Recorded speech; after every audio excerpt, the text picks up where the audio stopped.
ちは。メッシュクラスの手塚です。ポッドキャストの皆さん、はじめまして。YouTube の皆さんはお久しぶりです。私たちメッシュクラスは AI を使って実践的な日本語を学べるアプリを作っています。そして今日から教科書には出てこない、でも日本人がよく使う日本語のフレーズを面白く学べるポッドキャストを始めたいと思います。どうぞよろしくお願いします。さて、記念すべき第1回目のテーマは、人生で最後に食べたいものです。皆さんは人生で最後に食べたいものって何ですか？日本人は実はこの話題が結構好きで、私も何回か聞かれたことがあるんですけど、最近人生の最後に食べたいものランキングっていうのが発表されました。約2000人の日本人にアンケートをした結果、1位はお寿司、2位は焼肉だそうです。3位は男性はラーメン、女性は家族が作った料理っていう感じで男女の違いが出てました。お寿司も焼肉もなんだか国民食って感じがしますよね。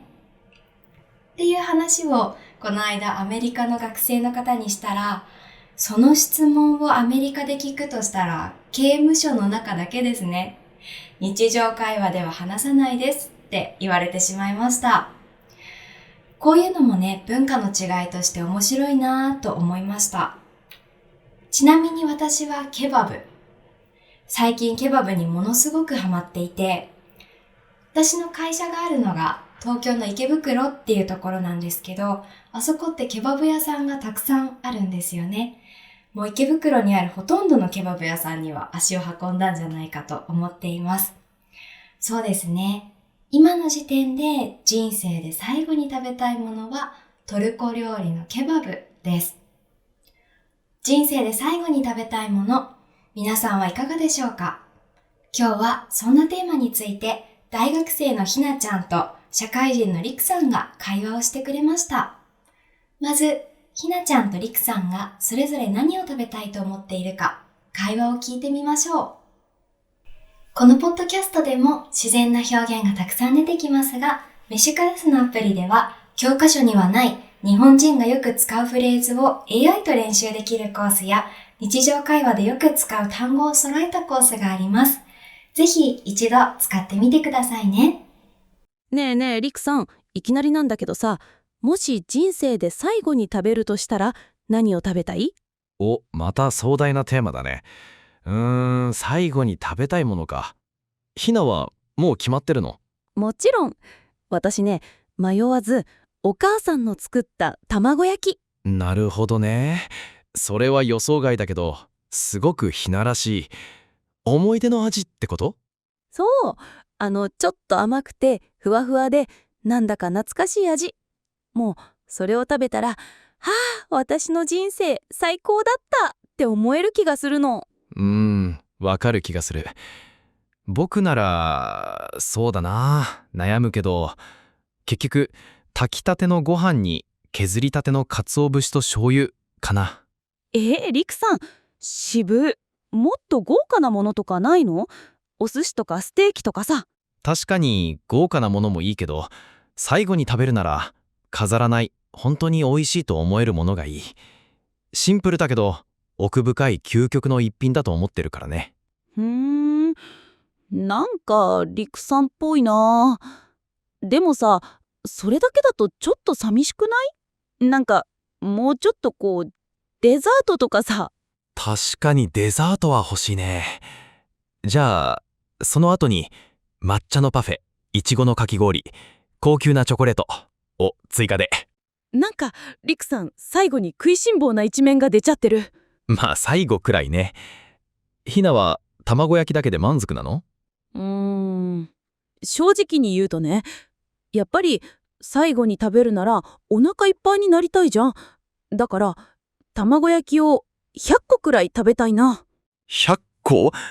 それはもう最後に食べたいものというより卵焼きチャレンジだね。でもさ、それだけ食べたらもう悔いはないでしょ。最後は卵焼きに埋もれて終わりたい。それ本当に幸せな最後なのかな。はい、いかがでしたか？二人が最後に食べたいもの、聞き取れたでしょうか？ひなちゃんはお母さんの作った卵焼き。りくくんはシンプルに鰹節とご飯でしたね。素食の日本人らしい答えかも。では、今回のポッドキャストに出てきた重要フレーズを紹介します。今回は5つありますので、ちょっと多いけど、日本人がよく使うものばかりなので、頑張って少しずつ覚えてくださいね。まず、1つ目はこれ。いきなりなんだけどさ。これは会話の流れをガラッと変えたいときに使います。例えば、友達と映画の話で盛り上がっているときに、急に、あ、そうだ、大学のレポートどう？って聞きたくなったら、そのまま言うとちょっと不自然ですよね。今から全然違う話をしますよっていう合図、サインなんですね。急に話を変えてごめんねっていう相手への気遣いも感じます。例えば、ねえ、今日の夜ご飯、カレーでもいい？うん、もちろん。いきなりなんだけどさ、結婚しない？こんな風にプロポーズされてみたいですね。次は、ってこと？つまりあなたの言いたいのは、という意味ですか？をもっとカジュアルで短くした言い方。相手の話を自分がどう理解したかまとめて確認するのにすごく便利です。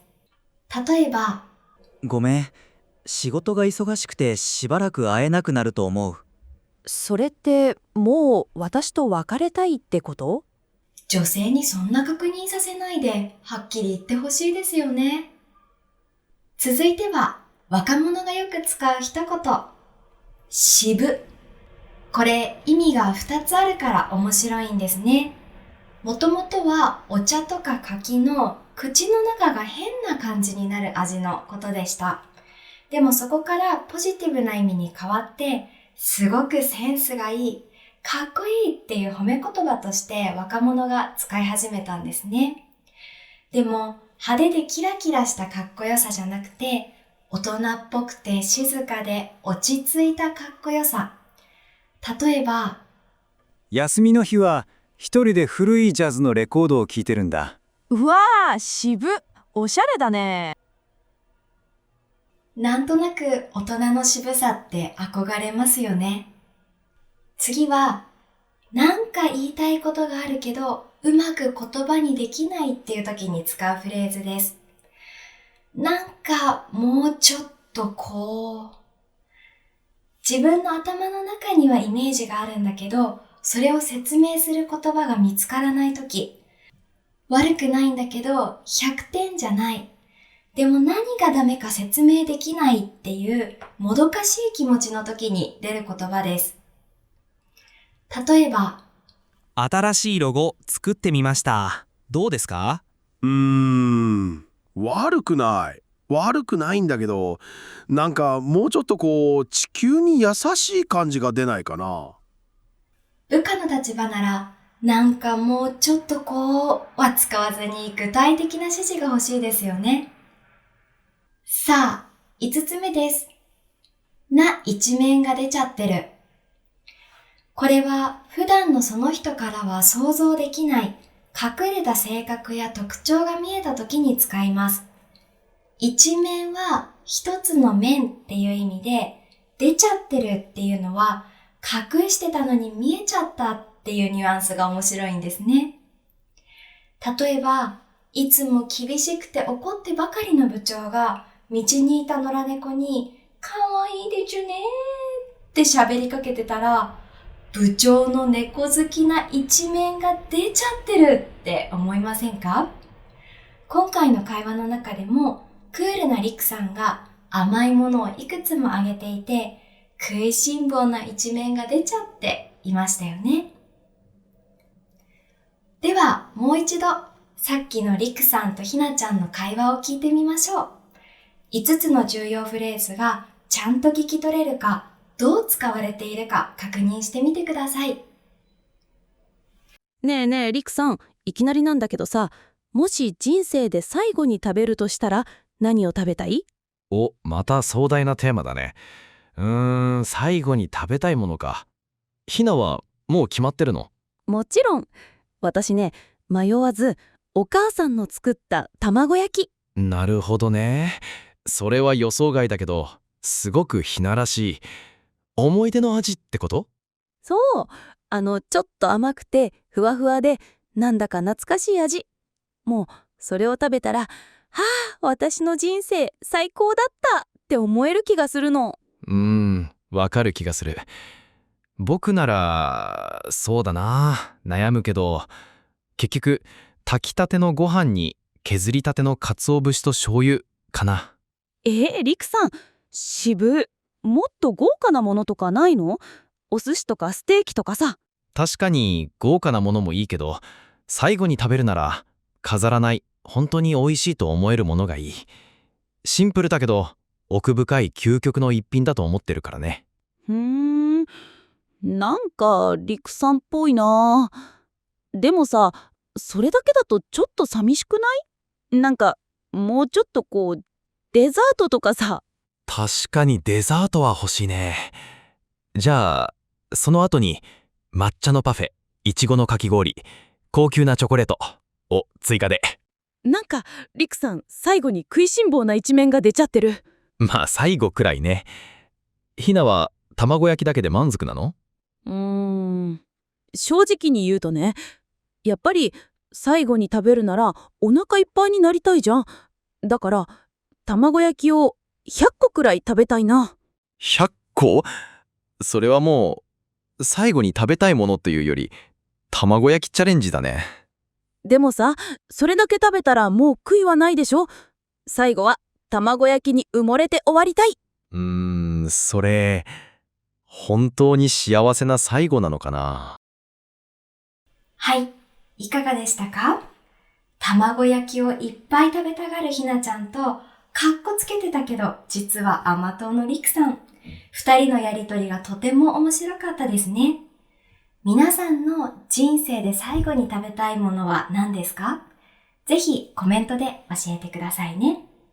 飯クラスのアプリでは今日紹介したフレーズのように日常会話で日本人ネイティブが使うフレーズを AI と練習できます。今日のポッドキャストに出てきた単語やフレーズのクイズもできたりするので、ぜひ試してみてくださいね。それではまた次にお会いしましょう。バイバイ。